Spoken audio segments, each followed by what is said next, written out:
안녕하세요. 이 시험 문제 세법 문제가 오늘처럼 나왔을 때 어떻겠는가 한번 생각을 한번 해보시기 바라네요. 진짜로 오늘처럼 이렇게 시험 문제가 출제된다 했을 때 세법 문제 이거 풀고 나서 합격할 수 있다고 장담을 하실 수 있겠는가? 그래도 평균은 64점이에요. 평균이 높아요.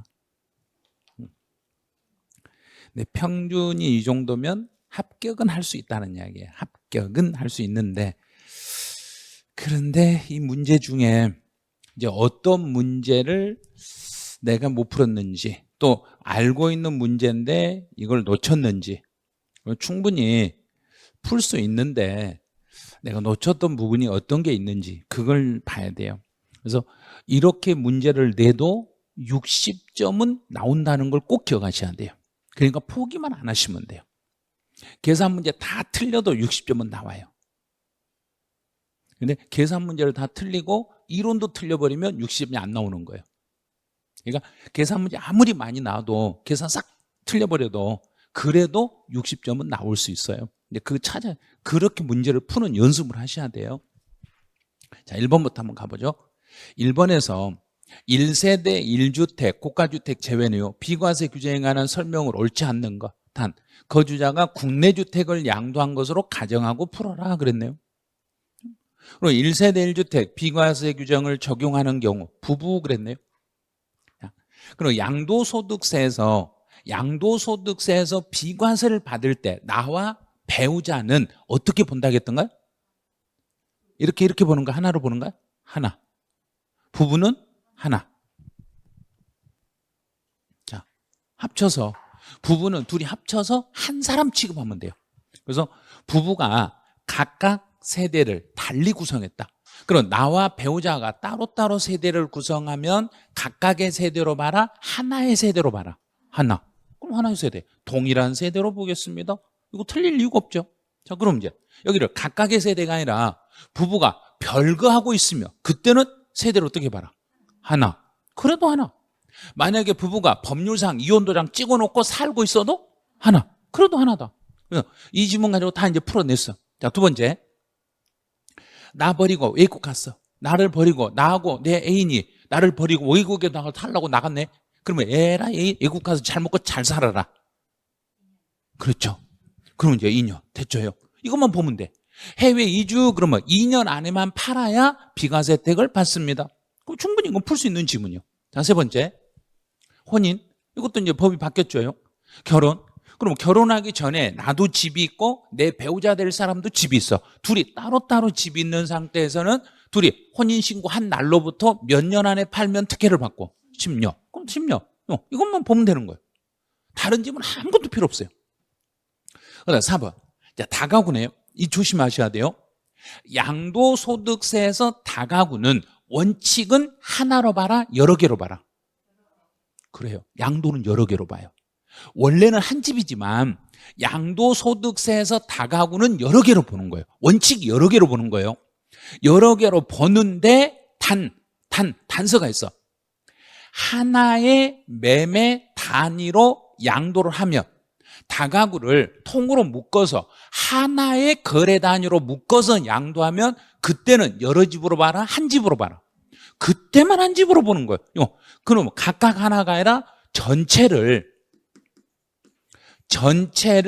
하나의 주택으로 본다. 그러면 전체를 하나의 주택이라는 이 주택을 네 글자로 줄여보세요. 그래요. 그거 단독주택이라는 얘기예요. 이 경우만 단독주택으로 본다는 소리예요. 그럼 원칙은 단독주택으로 본다는 얘기인가 안 본다는 얘기인가? 그래요. 안 본다는 소리예요, 이 소리가. 그래서 양도소득세에서 다가구는 각각의 집으로 보겠는데 단 하나의 매매 단위로 통으로 묶어서 팔았을 때만 한 집으로 봐드리겠습니다. 그럼 틀렸네, 4번. 그 4번이 답이 되는 거예요. 그런데 4번을 답으로 거의 대부분 답을 했는데 5번에다 답을 하신 분이 있어.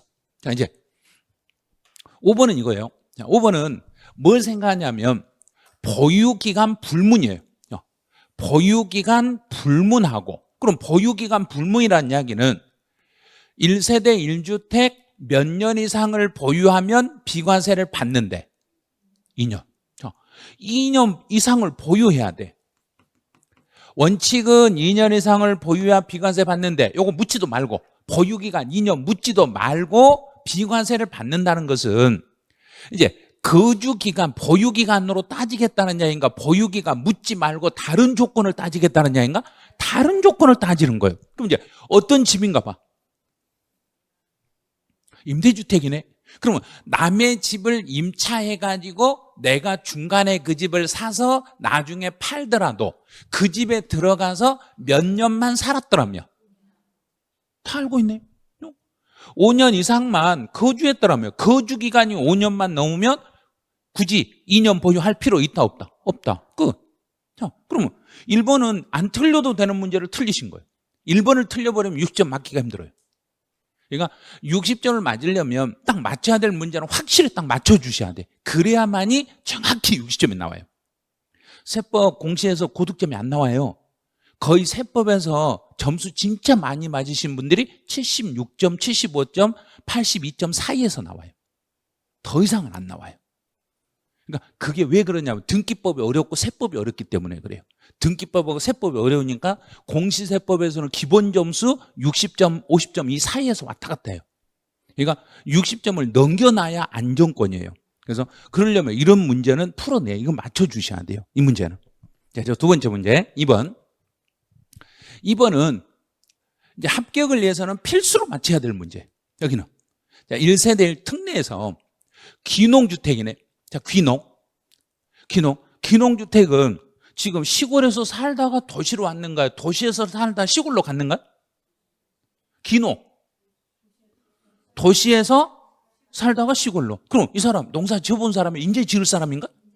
그럼 농사 지는데 인제 농사지로 갔으니까 어리버리해서 농사 짓겠는가? 못 짓겠는가? 못 지어. 못 지으니까 농사지로 가가지고 거기 있다가 보니까 도시에 있는 집을 빨리 판다 못 판다? 못 판다. 그러니까 정부도 빨리 못 파니까 시간 여유를 주는 거예요. 몇 년?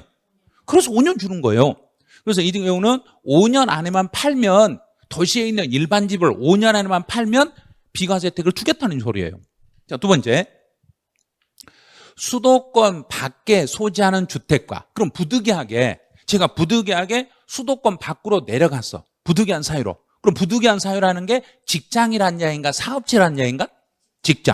직장 때문에 수도권 밖으로 내려가서 거기서 임시로 집을 샀다가 다시 해소돼서 해소돼서 이 말은 도시 밖으로 내려갔다가 다시 어디로 왔다는 이야기인가?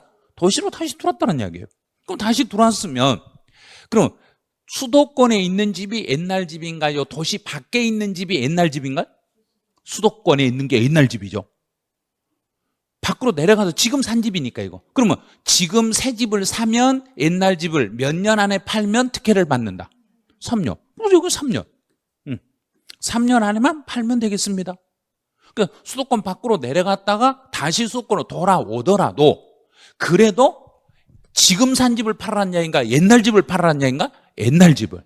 그러면 새 집 산 날 수도권 돌아오고 나서 몇 년 안에 팔면 특혜를 주겠다. 3년. 3년 안에 팔면 특혜를 드리겠습니다. 자, 세 번째. 혼인. 자, 혼인 또 나왔네. 결혼 그러면 이제 법이 바뀌어가지고 옛날에 5년이었어요. 근데 결혼했을 때는 몇 년 안에 팔아라? 10년. 여기는 10년. 그럼 귀농주택은 5년. 수도권 밖으로 갔다 돌아오면 3년. 결혼했으면 10년. 그럼 답은 5번. 세상 쉬운 거예요, 이게. 이렇게만 쉽게 내주면 얼마나 좋겠어요. 그런데 이런 문제를 비과세 특혜에서는 이렇게 숫자만 낸다는 얘기. 가로 넣기 해서 이 숫자만. 그럼 여기다 이제 만약에 혼인이라고 쓰지 않고 직계 존속, 부모를 모시기 위해서 합쳤어요. 그럼 몇 년? 그래도 10년. 똑같은 거예요. 자, 문제 3번. 자, 다시 나왔네요. 혼인 그러면 10년. 계속 혼인을 낸 이유가 작년 11월 달에 법이 개정이 돼서 작년 우리 시험 끝나고 나서 올해 시험 보기 직전에 개정이 됐기 때문에 계속 혼인을 알아야 돼. 혼인은 무조건 10년. 자, 두 번째. 직계 존속, 부모를 모실 때 이때 부모님의 나이는 몇 세가 넘어야 되고? 60세. 여기는 60세 이상의 부모님을 모셔야 되고 그중에 어느 한 분이 60세 미만일지라도 이를 포함한다는 이야기는 두 분 다 60이 넘어야 되는데 한 분만 넘어도 된다. 한 분만 넘으셔도 상관없어. 한 분만 넘어도 상관없어요. 그럼 이제 합친, 직계 존속이니까 부모하고 세대를 합친 날로부터 몇 년 안에? 10년. 10년. 그럼 이제 제일 앞에는 혼인이니까 10년. 부모님의 나이는 60. 또 혼인, 결혼, 이제 부모님 모신 것도 10년. 됐죠? 또 답으로 보이네. 이거는 지금 3번은 정답률이 100%가 나왔어. 근데 잘못하면 여기서 착각하면 안 돼. 이제 직계 존속을 동거 봉양할 때 취득세에서 세대 구분할 때 몇 세 이상이 되는 부모와 우리 집에 주소를 같이 두고 있어도 각각의 세대로 봐준다. 자, 취득세에서는 몇 세?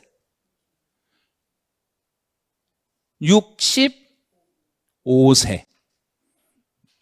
취득세에서는 65세 이상의 부모가 우리 집에 주민등록상 함께 있어도 65세가 넘는 부모님이 같은 집은 내 주택수에 들어온다, 안 들어온다? 안 들어간다 이 말이에요. 각각의 세대로 보니까. 그런데 종합부동산세에서는, 종부세에서는 나와 내 부모하고 세대를 합쳤을 때, 종부세에서 부모를 모시기 하여 세대를 합쳤을 때는 몇 년 동안은 각각의 세대로 봐준다. 10년은 똑같아요. 국세니까 10년.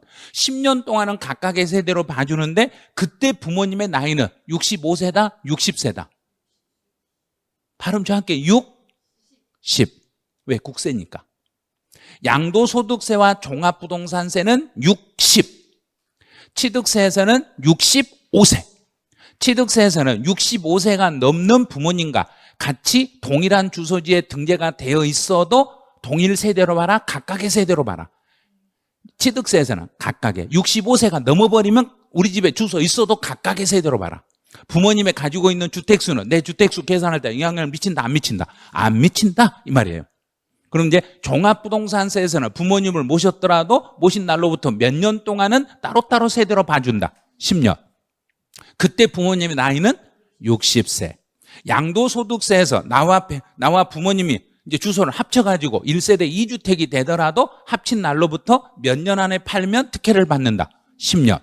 이때 부모님의 나이는 60세. 다 풀었네 이제. 나이하고 연도하고 다 이제 해결됐어. 자, 문제 4번 가보죠. 4번은 이제 사례 문제. 사례 문제니까 여기서도 이제 틀리신 분이 나와요. 1세대 1주택. 여기는 고가 주택과 양도소득에 대한 설명으로 틀린 걸 찾는데 고가주택이요.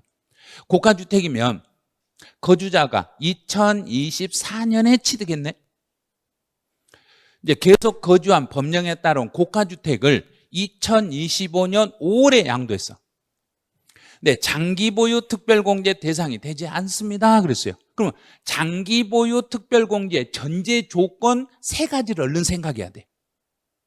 장특공제 3가지, 요건 3가지. 첫 번째,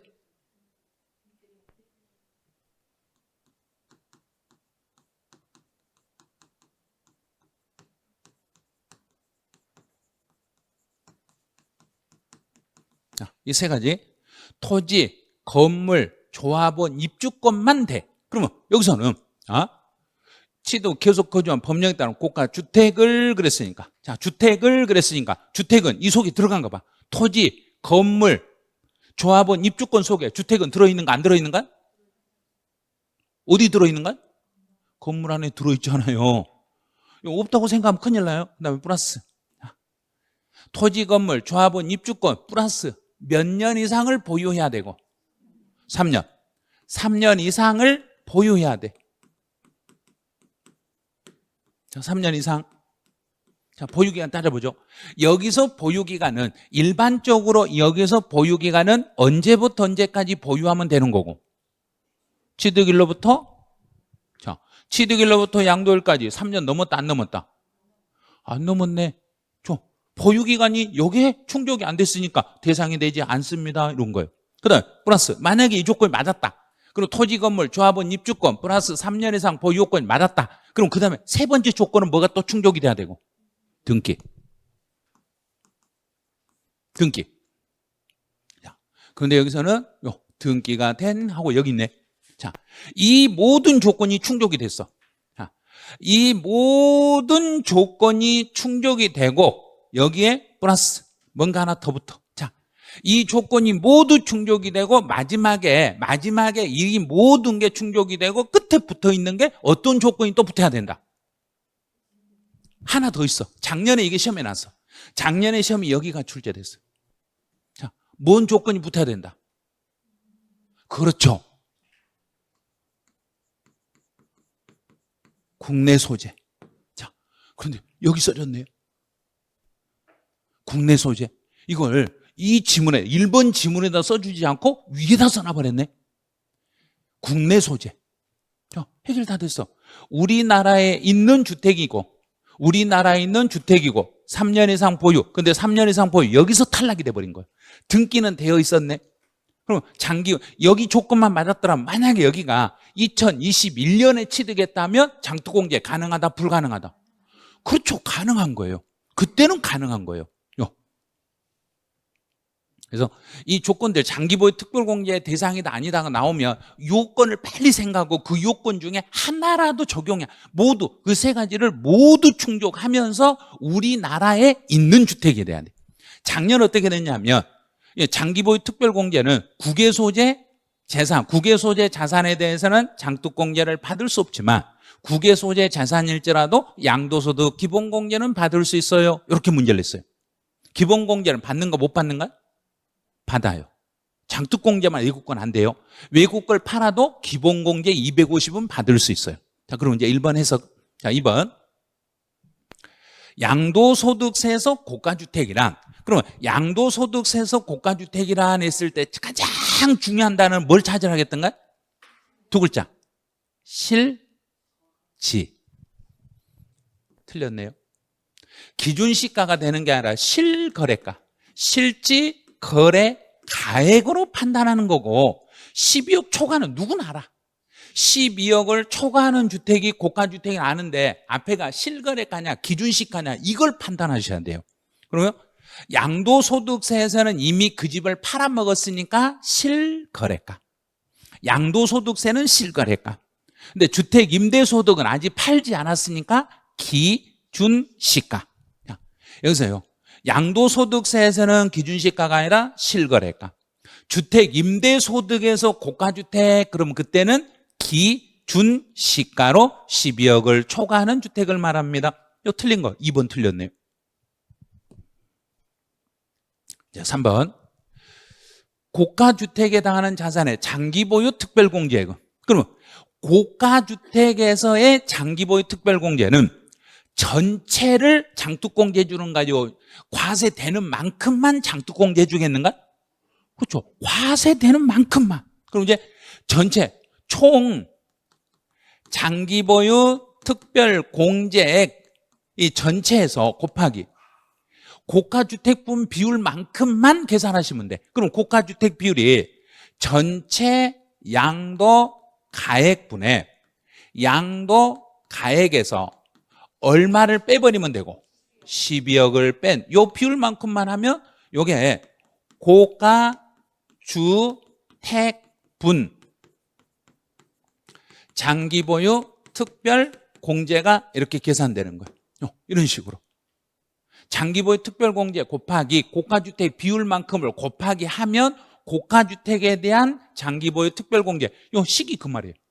장기보유 특별공제액에다가 양도 가액에서 12억을 차감한 금액이, 요 금액이 양도가액에서 차지하는 비율, 양도가액 차지하는 비율, 이걸 곱하기 했더니 고가주택분 장기보유 특별공제가 나옵니다.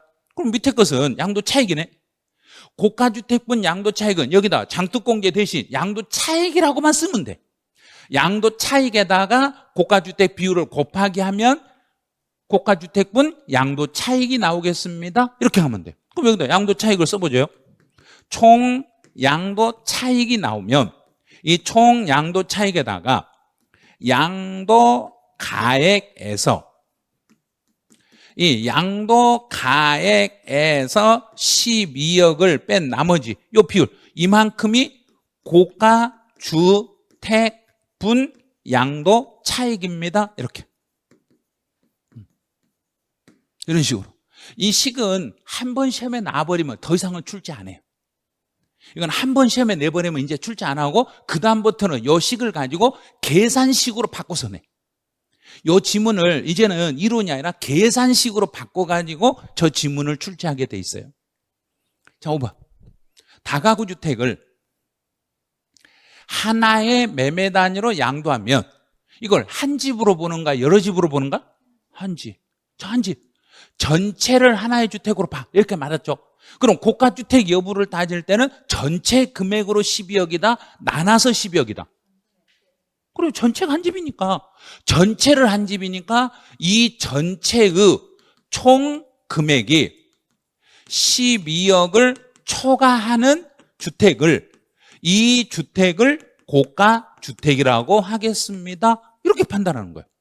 그래서 고가주택 여부를 판단할 때는 이 전체를 하나의 주택으로 보고 12억 초과 여부를 따지시면 되겠습니다. 그 말이에요.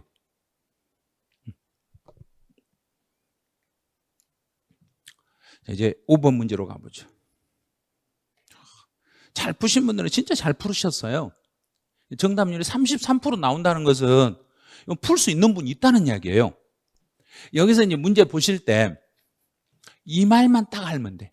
비과세 요건을 충족했어요. 그럼 비과세 요건을 충족했으니까 문제에서 뭘 구하라겠냐면 양도한 내용 중에서 양도 차익은 얼마냐? 그럼 양도 차익은 얼마냐 이 말은 비과세를 찾으라는 이야기인가요? 과세되는 걸 찾으라는 이야기인가? 과세되는 거. 과세되는 걸 찾으라는 소리예요. 자, 그런데 등기가 됐다겠네요. 근데 과세되는 걸 찾는데 양도 차익을 구하라겠으니까 양도 차익은 어디서부터 시작하면 되고 양도 가액. 양도 가액에서 무엇과 무엇을 뺀다? 취득 가액과 필요 경비를 빼겠습니다. 이제 계산해 볼게요. 기준 시가와 실거래가 있네. 양도 가액은 실거래가가 있어. 그럼 양도 가액이 실거래가 있으면 양도 가액 실거래가 15 빼기 취득 가격은 실거래가 있다 없다? 없다. 없죠. 취득 가격에 대한 실거래가가 없으면 취득에 대한 실거래가 확인이 불가능하면 순서 어떤 순서로 우리 추계 방법을 정해라 그랬는가? 매감환기. 자, 그대로 순서 잡을게요. 매감환기. 자, 그러면 아무리 뒤져봐도 매매 사례가 있다 없다? 없다. 저 없죠. 감정가액 없다. 환산가액 계산해봐야죠. 환산은 주어지지 않아요. 이건 계산해봐야 돼요. 자, 그럼 환산가액을 환산 한번 해보죠. 환산가액을 계산할 때는 제일 먼저 앞에다가 뭘 가지고 환산한다? 자, 이걸 알아야 문제를 풀 수 있는 거예요. 이 식을 쓸 줄 알아야 그래야 계산이 되는 거예요. 자, 환산이라는 것은 지금 금액을 가지고 역으로 환산해라. 옛날 금액을 가지고 역으로 미래를 환산해라. 지금 금액을 가지고 역산해서 금액을 구해라. 그럼 지금 무슨 금액에서? 지금 양도 가액에서 실제 양도 가액에서 지금 실제 양도 가액을 역산하라는 이야기예요. 자, 역으로 산정할 때 지금 우리가 구하고자 하는 게 환산, 양도 가액을 구하고자 하는가요? 환산 취득 가격을 구하고자 하는가요? 자, 그럼 환산 취득. 우리가 이제 나누게 할 때 구하고자 하는 걸 밑에다 쓰는가요? 위에다 쓰는가요? 그거 아시네요? 그러면 이제 여기다 취득을 위에다 쓰는 거예요.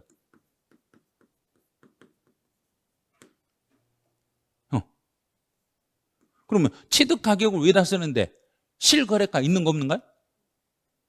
없으니까 계산하는 거잖아요. 지금 실거래가가 없으니까 역으로 환산할 때 실거래가 없으니까 무슨 금액을 가지고 역으로 산정해라.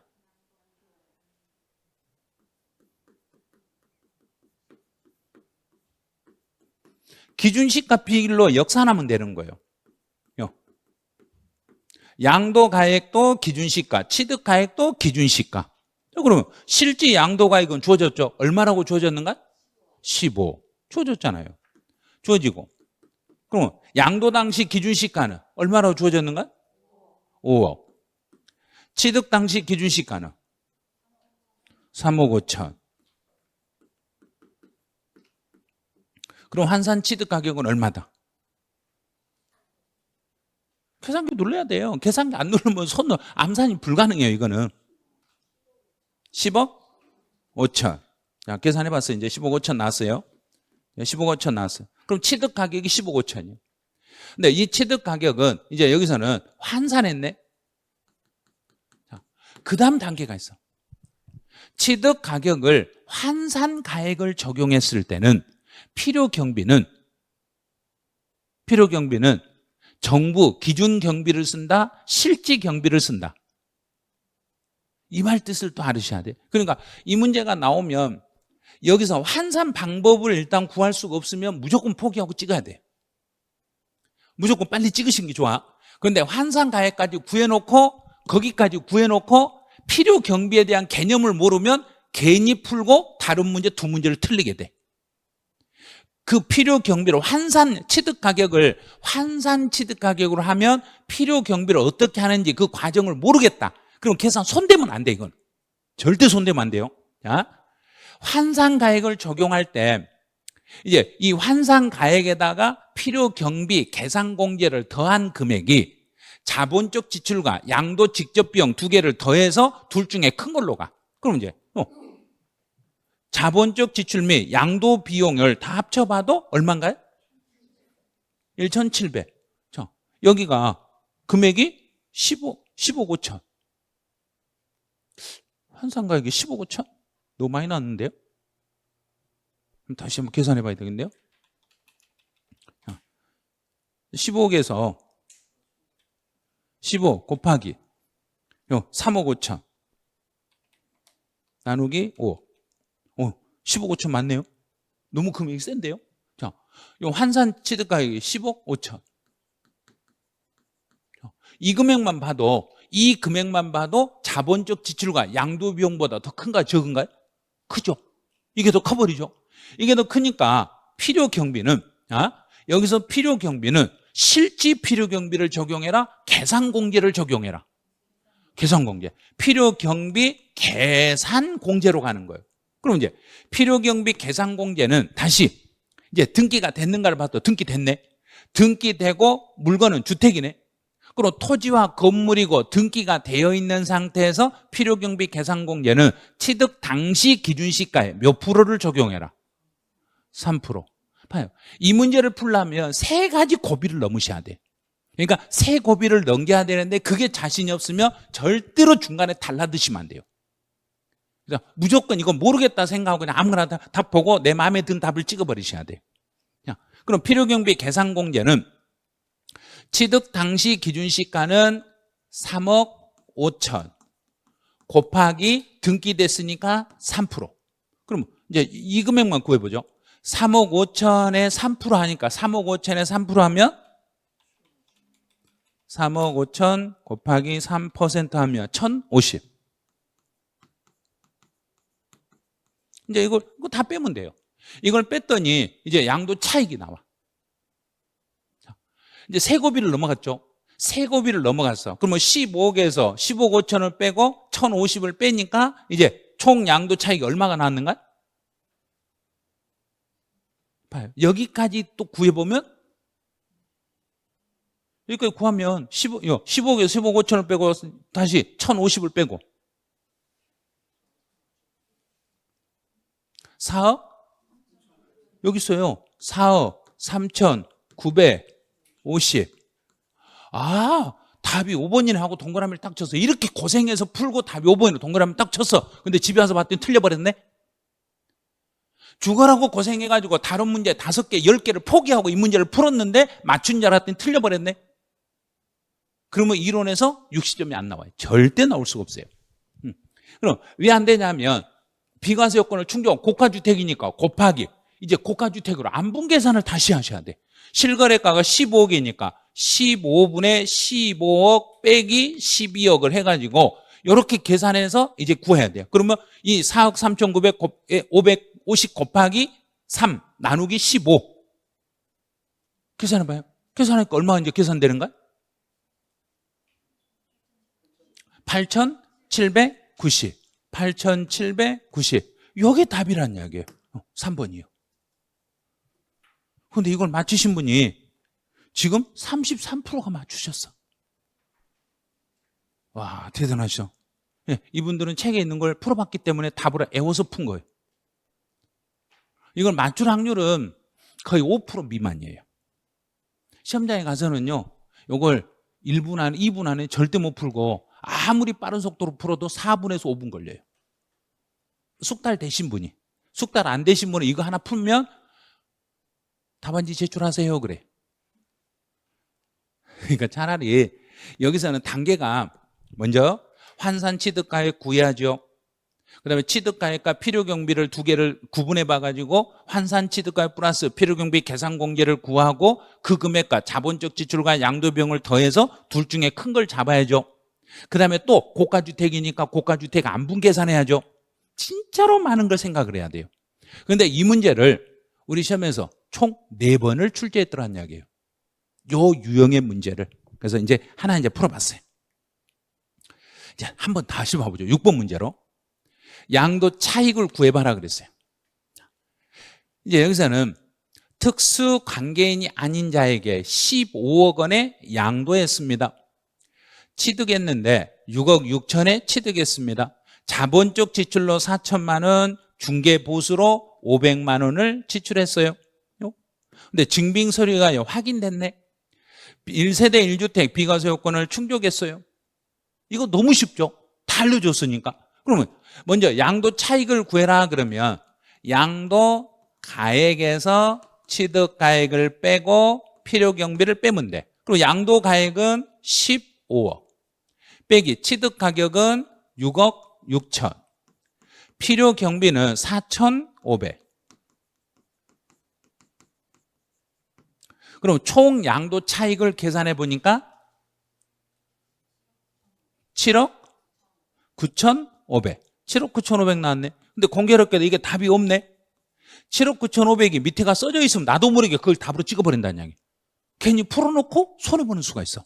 그러면 이제 양도 차익은 실거래가로 계산하고 1세대 1주택 비과세 요건을 충족했어요. 이 말이 딱 나오는 순간 아 저거 고가주택이다.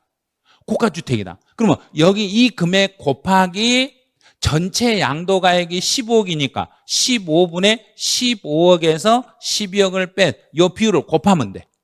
그러면 7억 9,500에다가 곱하기 3 나누기 15 곱하기 3 나누기 15 하면 1억 5,900.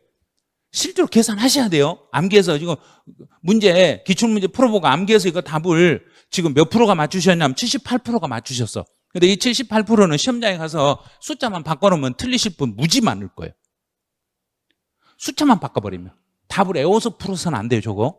직접 내가 연습을 해서 그 시험지에 지금 계산이 돼 있어야 돼요. 시험지에 계산해서 계산식을 써놓고 하나씩 하나씩 연습해서 이걸 풀었으면 시험장에서도 맞출 수 있어요. 이 문제는 1세대 1주택 비과세 요건을 충족했어요. 이 말은 고가주택이니까 12억 초과분으로 안분해라. 이 안분까지 하셔야 돼. 안분까지. 이제 책에 없는 걸 냈어. 자, 책에 없는 걸 내니까 정답률이 11%로 떨어졌어. 이게 맞다는 이야기예요. 찍어도 이 부분 이렇게 맞는 분이 생겨. 자, 또 양도 차익을 구해봐라. 양도 차익으로 오른 거 찾아라. 자, 볼게요. 계약금, 잔금은 다 필요 없어. 요건 다 필요 없어요. 요 금액만요. 그러면 양도 가액은 얼마인가요? 15. 취득 가액은 5억. 이제 자, 중개보수, 취득세, 재산세, 양도시 중개보수 그랬어요. 그럼 이제 먼저 이제 양도 가액에서 먼저 취득 가격을 빼고 필요 경비를 빼면 양도 차익이 나와. 자, 양도가액은 방금 얼마라고 했는가요? 15억. 취득가액은 5억. 자, 취득가액은 5억입니다. 중개보, 취득시 중개보수는 필요경비로 인정해준다, 안 해준다? 해준다. 취득세 해준다. 재산세 안 해준다. 양도시 중개보수 해준다. 해준다. 다 해줘요. 여기서 증빙서류 확인됐다고 했잖아요. 확인됐으니까 다 해주는 거예요. 다. 2020년 6월 6일부터 양도시까지 이 주택에서 거주했고 갑과 세대원은 양도한 주택 취득시부터 양도시까지 다른 주택을 보유하지 않았으며 1세대 1주택 비과세 요건을 충족했네. 이 말이 딱 나오는 순간 뭐 하라는 소린가? 고가주택이 안 분해라. 앞에 문제하고 똑같은 문제잖아요. 똑같은 문제인데 이렇게 냈는데 정답률이 78%에서 11%로 줄어들었어. 자, 계속 여기 필요경비 다 더해봐. 200만 원, 500만 원, 300만 원 이렇게 다 더하니까 총 얼마인가? 1000만 원. 1천. 자, 그러면 15억에서 5억을 빼면 10억. 10억에서 1000만 원 빼니까 9억 9천. 자, 여기다 곱하기 15억 분의 15억에서 12억을 빼면 됩니다. 자, 9억 9천에서 9억 9천 곱하기 3 나누기 15. 계산기부터 누르기 시작하세요. 자, 9억 9천. 9천 곱하기 3 나누기 15. 그러면 1억 9,800. 1억 9,800억 있네요. 있으면 답이에요, 이게. 앞에 문제가 똑같은 문제인데 이렇게 정답률이 달라지면 어떻게 해요? 풀어본 것은 푸는데 새로운 문제는 풀기가 어렵다는 이야기예요. 이게 문제라는 이야기예요. 자, 그 다음 이제 8번 문제로 한번 가볼게요. 8번은 이거는 또 풀어봤어요. 한 번이라도 풀어봤기 때문에 이런 문제는 이제 또 맞춰. 이제 여기서는 주의할 게 건물 과세되는 범위가 얼마냐 이렇게 물었어. 그런데 이거를 비과세 범위로 바꿔버리려고 그랬어요. 똑같은 책에 있는 것을 똑같이 암기해서 답을 찾아버리니까 과세라고 해놓은 것을 비과세로 바꿔버리면 답이 달라져 버려요. 완전 달라져 버려요. 예, 건물이고 2년 이상을 보유하였고 1세대 1주택 고가주택은 아니라겠네요. 근데 그 건물을 양도할 경우에 과세되는 범위는 얼마인가 그랬어요. 그럼 이제 주거용으로 사용하는 면적은 50이고 상가로 사용하는 면적은 150이네. 그럼 이 건물은 전부 상가로 봐라, 주택만 주택으로 봐라. 이 경우는 주택만 주택입니다. 주택만 주택으로 봐라. 그러면 주택만 주택이니까 주택은 50이고 상가는 150입니다. 근데 비과세 요건을 총 2년 이상을 보유하고 다음과 같은 건물을 취득한 후 건물을 1세대 1주택 요건을 갖춘 그랬네요. 그럼 1세대 1주택 2년 보유 요건을 충족하고 비과세 요건을 충족했다고 했으니까 주택은 비과세, 상가는 과세. 문제에서 여기서 이걸 물어본 거예요. 근데 이 지문을 앞에다가 과세 앞에다가 B자만 딱 붙여버리면 답이 50으로 바뀌어져 버려요. 근데 아마 분명히 비과세를 찾아라 해도 답은 똑같이 찾아놨을 거예요. 여기서는 150이네. 건물 중에 150이 과세. 그럼 답으로 보이네. 이게 과거 8회 때 시험에 나온 거예요. 8회 때 합격률이 2.3%였어요. 전체 시험 보신 분 중에 2.3%가 합격을 했어. 엄청나죠? 그런데 15회 때는 0.5% 합격했어. 근데 작년에는 30 몇 프로 합격을 했어. 엄청 차이 나요. 그때 당시에는 이게 엄청 어려웠는데 지금은 이 정도는 껌이에요, 껌. 이 정도는 공부하신 분들 다 풀어버려. 그때는 못 풀었는데 지금은 이런 건 아무것도 아니라고 생각해요. 이제 여기까지 풀었으면 이제는 대지 면적 이걸 봐야 돼. 땅의 면적. 자, 땅의 면적. 땅의 면적은 여기서 건물은 전부 주택인가요? 일부만 주택인가요? 일부만. 그러면 이 면적, 땅의 면적 중에서 주택의 토지는 전체를 주택의 토지로 봐라, 비율까지만 주택의 토지로 봐라. 비율. 자, 그럼 400 중에서 총 건물은 얼만데? 200. 전체 건물은 200인데 이 중에서 주택이 차지하는 면적은 50. 자, 그러면 주택의 땅은 얼마다? 이거 약분하니까 100. 자, 그럼 100이니까 비과세되는 땅은 얼마다? 100이라고 해버린다는 이야기예요. 여기에서 반드시 한도를 구하셔야 돼. 비과세 받을 수 있는 한도를 안 구했을 때는 다 풀어놓고 정답률이 50%로 떨어져 버려요. 상황에 따라서 답이 될 수도 있고 안 될 수도 있어요. 볼게요. 그럼 주택의 면적은 50인데 이 주택이 도시 내의 수도권의 상업지역에 있네. 도시의 수도권의 상업지역, 주거, 상업, 공업지역이면 몇 배까지만 비과세다? 3배. 그럼 곱하기 3배. 3배니까 3, 5, 15. 150이 비과세 한도예요.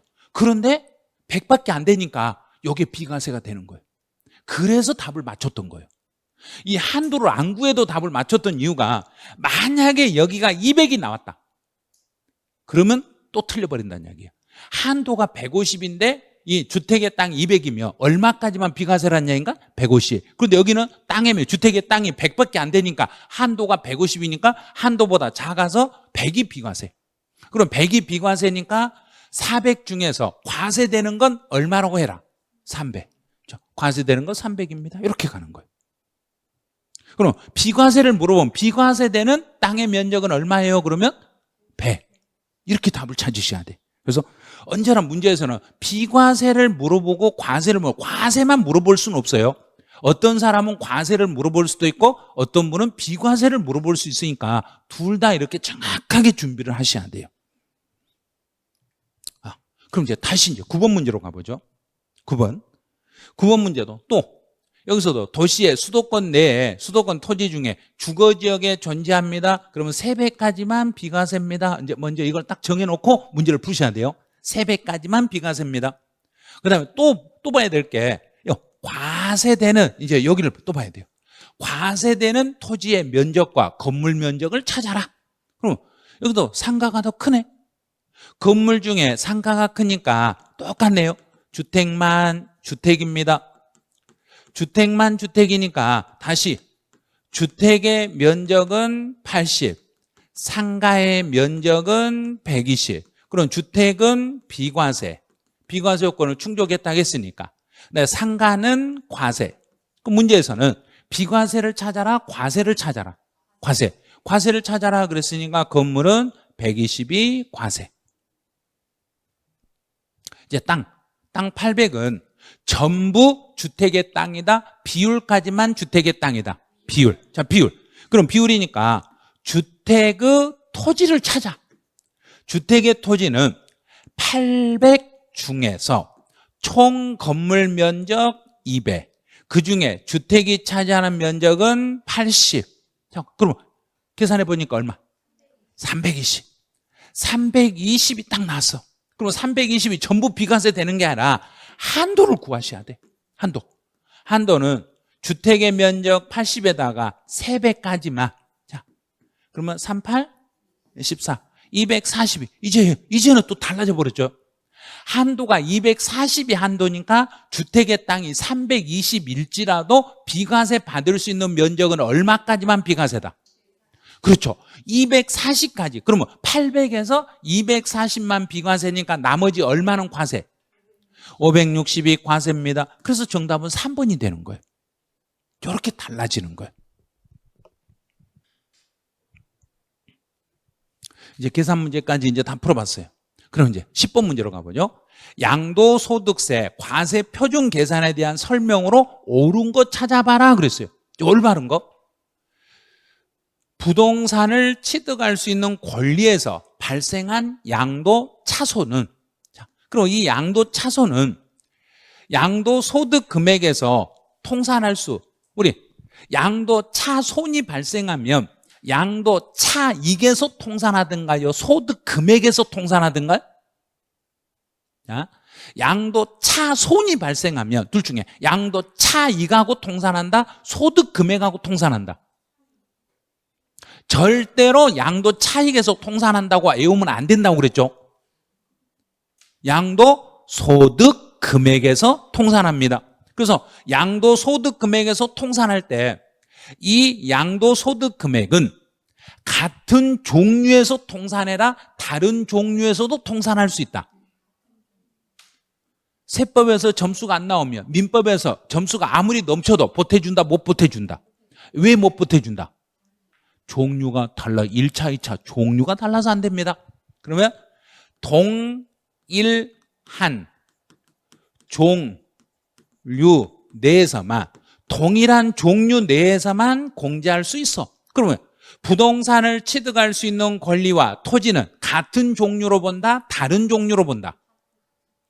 그럼 여기서 종류라는 거 딱 두 개로만 알아 있어요. 무엇과 무엇으로 종류를 나눠라.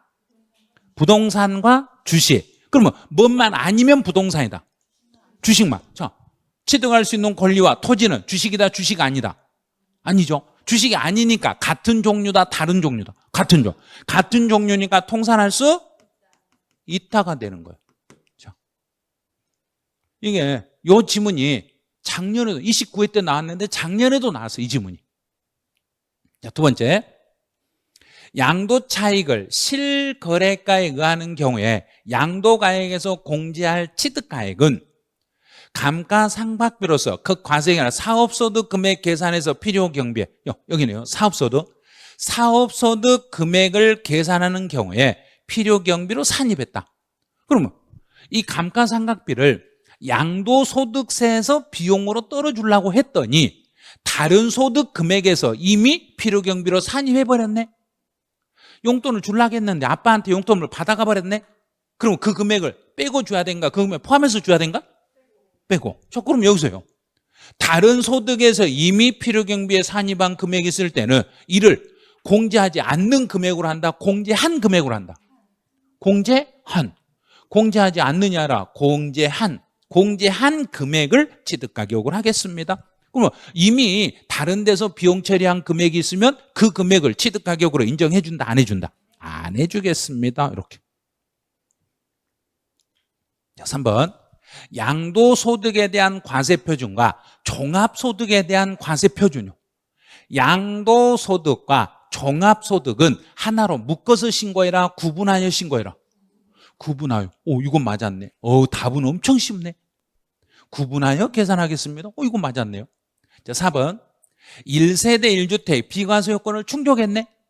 비과세 요건을 충족했으니까 양도 차익이 4억이라고 해서 이 4억 전체가 과세다, 초과분만 과세다. 그렇죠. 그러면 4억 곱하기 실제 양도가액은 15억. 그 15억 중에서 얼마를 초과하며? 12억. 12억을 초과하며. 저 계산. 4억 곱하기 3 나누기 15. 8천. 8천. 1억 틀렸네. 시험은 이렇게 나오는 거예요. 이 지문으로. 그러니까 이렇게 지문이 나오면 이거는 이 정도는 풀 수 있겠네 하고 연습을 하셔야 돼요. 자, 그다음 이제 5번. 자본적 지출액은 요거는 필요 경비요. 내가 우리 집 공사하면서 공사비 이만큼 들어갔어요. 자, 예를 들어 볼게요. 제가 우리 집 공사하면서 공사비로 1억 들었어요. 자, 공사비로 1억 들었어요. 그러면 세무서에서 네 알았어요, 비용 처리해 드릴게요. 그런가? 그 증빙 가져오세요. 그런가? 증빙 가져오세요. 자, 증빙 봐. 그런데 그 지출에 관한 증빙을 수치 보관하지 않았어. 증빙이 없다네? 지금 증빙이 없으면 비용 처리해 준다, 안 해준다? 안 해준다. 그런데 하도 공사하는 업자들이 증빙을 안 주니까, 세금 계산서를 안 끊어주니까, 정부는 그럼 안 끊어주면 그 사람한테 돈 준 내역이라도 있으면 입증을 해라. 그래서 금융거래 증명 서류에 의해서 확인돼요 하고 물어봤더니 그것도 안 돼요. 그러면 증빙도 없죠, 돈 준 내역도 없죠. 그럼 비용 처리 된다, 안 된다? 안 된다. 이 경우에도 공제할 수 있는 게 아니라 공제할 수 없다. 이건 안 됩니다. 아무리 돈이 들어갔다 해도 둘 중에 하나의 증빙은 있어야 됩니다. 실제 증빙이 있든지 그게 없으면 금융거래 사실이라도 확인해 주든지 둘 중에 하나라도 있어야 되는데 둘 다 없으니까 여기는 필요경비로 인정을 받을 수 없습니다. 이렇게 가는 거예요. 다른 지문은 무지 어려운데 정답만 아주 쉽게 내놨다는 이야기예요. 이런 건 틀리란 이야기인가 답이라도 맞추란 이야기인가? 답이라도 맞추란 이야기예요. 그래서 봐요. 10번의 정답률은 56% 나왔어. 이건 100% 나와야 되거든요. 이걸 100%를 맞춰야 시험장에 가서 60점이 넘어가요. 이런 문제는 답이 어려운 것처럼 보이지만 무지 쉬워요. 엄청 쉬워요. 근데 어려운 건 10번이 어렵다고 느끼는데 3번 문제는 이런 문제가 나오면 죽음이에요. 단답형 문제가 나오면 세법은 정답률이 15%에서 20%밖에 안 나와. 그러면 지금 여기 정답률은 44% 나왔어. 한 번이라도 풀어보신 분은 이걸 푸는데 처음 접하신 분은 이걸 뭔 말인지를 못 알아먹어요. 자, 양도소득금액 계산 시 공제 순서가 제일 나중인 거. 그러면 양도소득금액을 계산해라 그러면 어디서부터 식을 쓰면 된가? 양도가액. 양도가액에서 처음에 빼는 건 취득가액, 두 번째는 필요경비, 세 번째는 장특공제, 네 번째는 빼면 안 되죠. 근데 기본공제를 빼버린다는 이야기예요. 소득 금액까지만 구하라고 했으니까 여기까지만 빼. 그럼 이 중에서 제일 나중에 빼는 것은 장기보유, 특별공제입니다. 이렇게 답을 하셔야 돼. 그런데 지금 답을 1번에다 반절이 넘는 분이 1번에다 답을 하셨어. 무조건 찍었다는 이야기예요. 제일 끝에 있는 게 기본공제니까 기본공제 맞겠죠. 1번을 찍은 거예요. 1번을 풀려면 어떻게 해야 되냐면 양도소득 과세 표준을 계산할 때 제일 나중에 차감하는 걸 찾아라. 그러면 그때는 답이 1번이에요. 그런데 소득 금액을 계산할 때 제일 나중에 차감하는 걸 찾아라. 그러면 장특공제. 이렇게 틀려놓고 나중에는 뭘 하냐면 제가 실수했어요 그래요. 시험장에서 실수하면 한 문제 바로 틀리는 거예요. 이런 문제는 용납이 안 되는 문제인데 이게 과거에 시험에 나왔을 때 정답률이 15% 나왔어요. 다 틀렸어요. 쉬울 거라고 생각하고 다 1번을 찍었는데 정답은 3번이었어요. 과세 표준을 계산할 때는 양도가액에서 취득가액을 빼고 필요경비를 빼고 장특공제를 빼고 기본공제까지를 빼야만이 과세표준 나와. 그러면 과세표준을 계산할 때 제일 나중에 빼는 것은 양도소득 기본공제, 소득금액을 계산할 때 제일 나중에 빼는 것은 장특공제. 이렇게 푸시는 거예요. 그러니까 그냥 무작정 외워가지고는 세법 맞추기가 힘들어요. 막 암기해가지고 풀나가면 세법은 더 안 풀려요. 그래서 어떻게든 세법 암기를 해가지고 풀라는데요, 암기하면 몇 개 정도 만들 수 있게 자꾸 그걸 물어보세요. 그럼 세법은 암기해서 최대치는 한 6개 정도 나와요. 6개 정도는 암기해서 풀 수는 있어요. 근데 그 나머지는 암기해서 풀다가는 세법 응용해버리면 거의 접근이 불가능하세요. 자, 이제 12번. 12번 같은 경우는 요거는 그냥 거저 주는 거예요. 거저 주는 건데 계산식을 머릿속에 딱 담고 있으셔야 돼요. 이제 나와요. 소득 과세 표준을 계산할 때 가장 나중에, 이제는 알겠죠? 과세 표준을 계산할 때 제일 나중에 빼는 것은 이제 알겠잖아요. 그러면 앞에 문제는 이걸 보고 빨리 풀었어야 돼요. 바꿨어야 돼. 답을 정정했어야 돼. 자, 두 번째. 총 수익 금액은 양도가액하고 똑같습니다. 총 수익 금액이라는 거, 내가 이걸 팔고 내 주머니에 들어온 전체 돈, 그러면 이건 양도가액을 말하는 거예요. 양도 차익은 양도가액에서 무엇과 뭘 뺀다? 취득가액과 필요경비. 그럼 장특공제 빼면 안 되겠죠. 양도 차익을 계산할 때는 양도가액에서 취득가액과 필요경비까지만 빼시면 돼. 그럼 답은 3번이네요. 그다음에 4번. 이제 4번은 조심하셔야 돼요. 양수인이 부담하기로 한 양도소득세. 그럼 이 양도소득세를 내가 내야 될 세금을 양수인이 대신 내줬으니까 이 금액은 양도가액에 들어간다, 안 들어간다? 들어가는 거예요. 포함하겠습니다. 양도가액에 포함해서 신고하셔야 돼요. 실제로 내가 낼 돈을 상대방이 내줬으니까 그만큼 나는 받은 걸로 보니까 양도가액에 포함한다. 이제 5번. 미등기 상태로 양도했어요. 그럼 미등기 상태로 양도하면 미등기 불이익은 총 몇 개가 있었는가요? 자, 양도소득세 미등기 상태로 팔면 불이익은 5개. 자, 첫 번째 비관세 배제, 두 번째 감면 배제, 세 번째 장특공제 배제, 네 번째 기본공제 배제. 세율은 70%. 그럼요, 나왔네요. 기본공제 나왔네요. 미등기면 기본공제 가능이다 배제다? 배제. 적용되지 않습니다. 맞았네. 자, 13번으로 가보죠. 13번 문제는 와, 이거는 많이 맞추셨어요. 자, 틀린 걸 찾아라 그랬어요. 양도 또는 취득 당시에 실거래가를 확인하기 위해서는 실거래가를 확인하려면 증빙 서류가 있어야 된가 없어야 된가? 있어야죠. 만약에 증빙 서류가 없으면 내 증빙이 없으면 다른 사람의 증빙이라도 갖다 붙이면 된다 안 된다? 된다. 이걸 무슨 방식이라 했던가? 그렇죠. 그래서 이런 경우는 추계 결정할 수 있습니다 이 말이고, 다른 사람의 증빙을 내가 내밀어도 이걸로 입증을 할 수 있습니다 이 말이에요. 그러면 다른 사람의 증빙, 추계 결정을 하면 추계 다른 사람의 증빙을 내밀면, 이 다른 사람의 증빙을 내가 내밀면 이 증빙은 나의 실지 증빙으로 인정해 준다 안 해준다? 그렇죠, 해주는 거예요. 이게 바로 실지 증빙으로 인정이 되겠습니다. 여기까지 기억하셔야 돼요.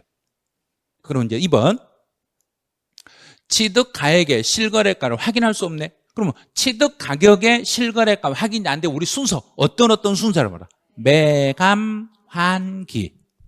그래서 매 1번, 감 2번, 환산 3번, 기준시가 4번.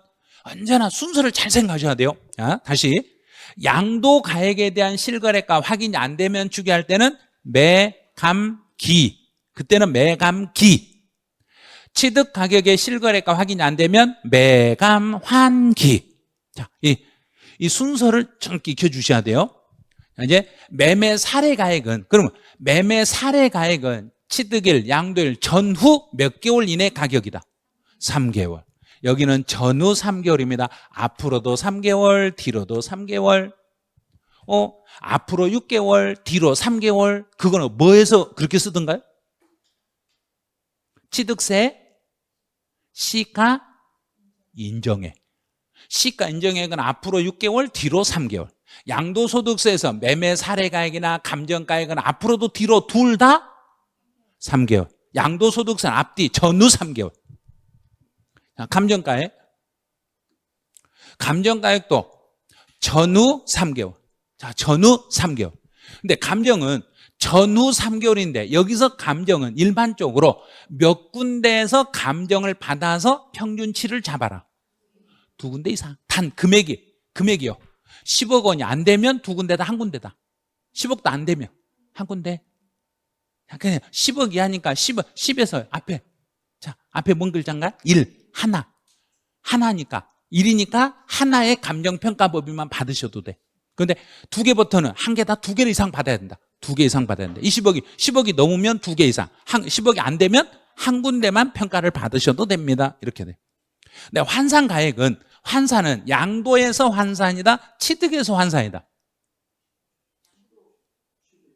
환산 양도 가격이다, 환산 취득 가격이다. 환산 취득 가격이다. 그래서 환산 취득 가격이니까 양도 가액을 추계할 때는 적용되지 않지만 취득 가격을 추계할 때는 적용이 됩니다.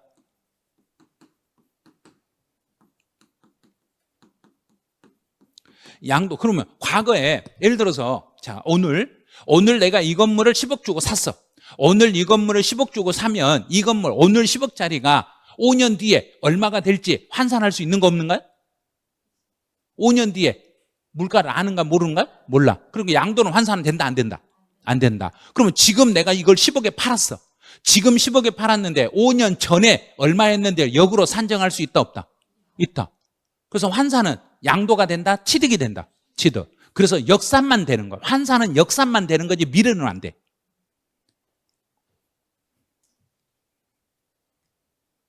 이제 14번 가보죠. 14번은 정답률이 22% 떨어졌어. 자, 왜 그랬는가 한번 봐볼게요. 뭔 지문이 있었는가? 자, 취득에 관한 소송에서 발생한 소송 비용이네. 그럼 이 소송 비용은 무엇과 관련된 비용이다. 취득과 관련된 비용이니까 취득가액에 포함한다. 두 번째, 시가 초과액은 자, 부당행위 계산이다. 이 말 뜻을 알아채야 돼. 부당행위 계산이라는 것 때 시가 초과액이라는 이야기를 여기서는 특수관계, 이 속에는 뭐가 숨어져 있냐면 특수관계인과 거래를 통해서 플러스 시가 초과액, 취득가격이라는 이야기는 부정한 행위를 해서 취득가격을 시세보다 높은 가격으로 취득했다, 낮은 가격으로 취득했다. 자, 고가취득이다, 저가취득이다. 이 말 뜻을 이해를 못해서 취득가격이 높을수록 나쁜 짓이다, 낮을수록 나쁜 짓이다. 높을수록 취득가격을 뻥치게 했으니까, 뻥쳤으니까 그게 나쁜 짓이에요. 그래서 이걸 고가로 취득해서 나쁜 짓이에요. 그런데 이 고가가 지금 시장에서 거래되는 금액과 비교해서 얼마 이상 뻥튀기 했다? 3억 이상. 3억 이상 뻥치기 했거나 다시 3억 이상 차이가 안 나면 시가의 몇 프로 이상? 그게 바로 부당행위예요. 5% 이상 차이 나는 거. 그러면 이렇게 부당한 행위가 있으면 그 거래한 고가 취득을 고가로 취득한 걸 인정한다, 부인한다? 부인하고 무슨 금액으로 다시 계산한다? 시가로 계산하니까 시가 초과액은 취득가액으로 인정해준다, 안 해준다?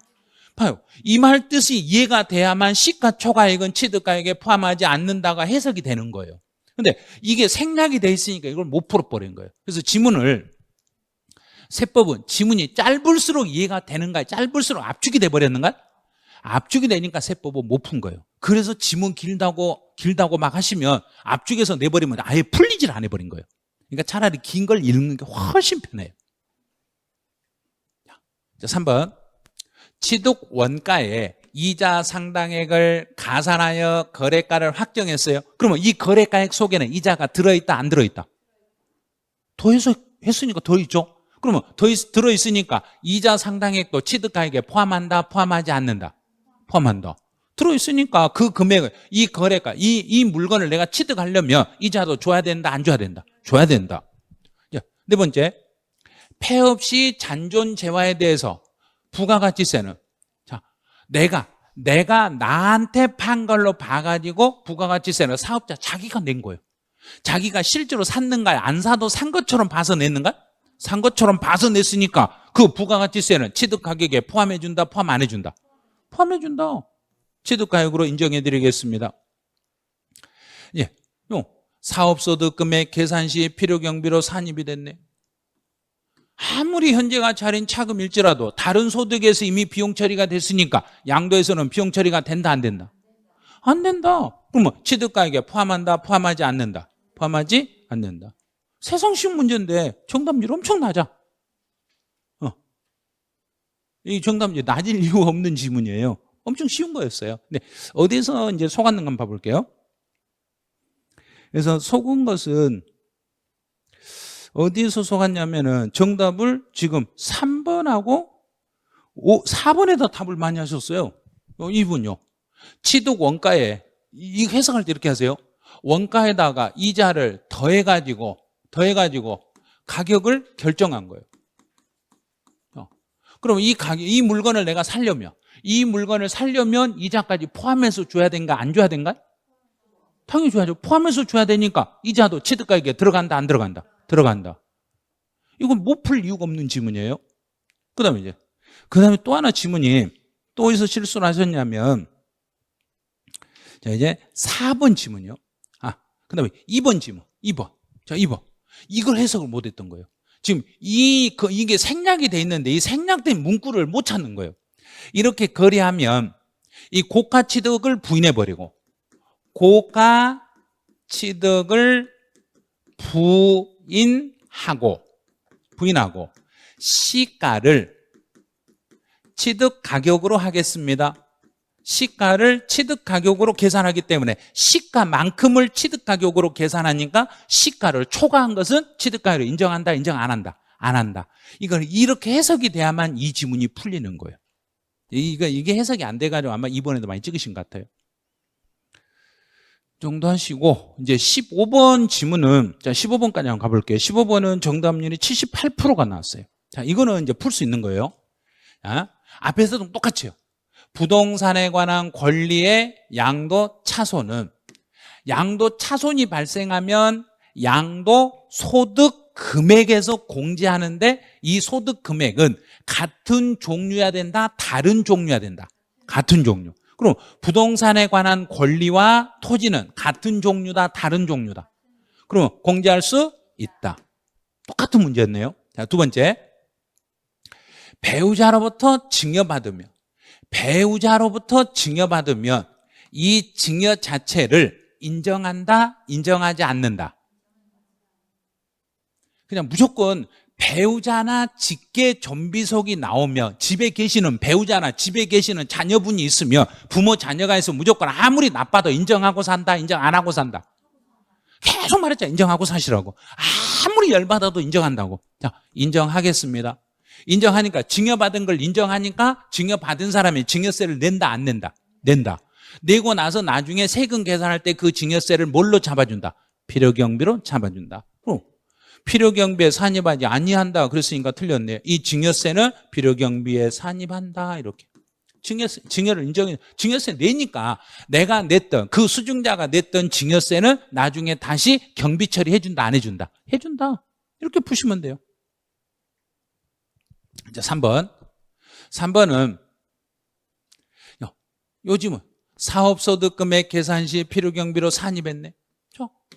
다른 소득금액을 계산할 때 이미 비용 처리했으니까 양도소득세에서 계산, 양도가액에서 공제할 필요경비로 인정해준다, 안 해준다? 안 해준다. 다른 데서 이미 써먹었는데 양도소득 또다시 비용 처리해줄 이유가 없죠. 이제 4번. 특수관계인에게서 증여했다. 그러면 특수관계인이 증여받았을 때는 이 증여 자체를 인정한다, 인정하지 않는다? 인정하지 않는다. 증여를 부인한다. 증여를 부인하니까 증여받은 사람이 냈던 증여는 실제 증여다, 증여도 아닌데 증여세를 냈다. 증여도 아닌데 증여세를 냈으니까 낸 증여세는 정부가 경비 처리한다, 돌려준다? 돌려준다. 그래서 필요경비로 산입하는 게 아니라 환급 조치합니다. 환급 처리하겠습니다. 이런 지문만 알면 중간에 거 몰라도 푼다는 이야기예요. 이제 5번. 특수관계인과 거래를 통해서 시가에 미달하게 양도했네요. 그럼 저가 양도네. 그럼 저가로 양도했으니까 좋은 일인가, 나쁜 짓인가? 나쁜 짓. 나쁜 짓 됐으면 금액으로 얼마 이상 차이가 나면 나쁜 짓이다. 3억. 금액이 5억이네. 차이가 5억 났으니까 거래 금액을 인정한다, 부인해버린다? 부인하고 뭘로 다시 계산한다? 시가. 됐네요. 시가에 의해서 다시 양도가액을 시가로 다시 계산합니다. 그럼 답은 5번이네. 요 지문이, 저 5번 지문이요, 시험 볼 때 제일, 지금 여기에 나와 있는 지문들 있죠. 이 문제에서 15번에 나와 있는 지문들, 이게 시험 볼 때 진짜로 많이 나온 지문들이 여기 다 모아져 있어요. 시험에 15번에 나와 있는 지문들은 시험에 출제하시는 교수들이 매번 내는 지문들이 한꺼번에 다 모아져 있어요. 그 지문 안에는. 자, 여기까지만 하시고 이제 잠시 쉬었다가 16번부터는 잠깐만 쉬었다 가시죠.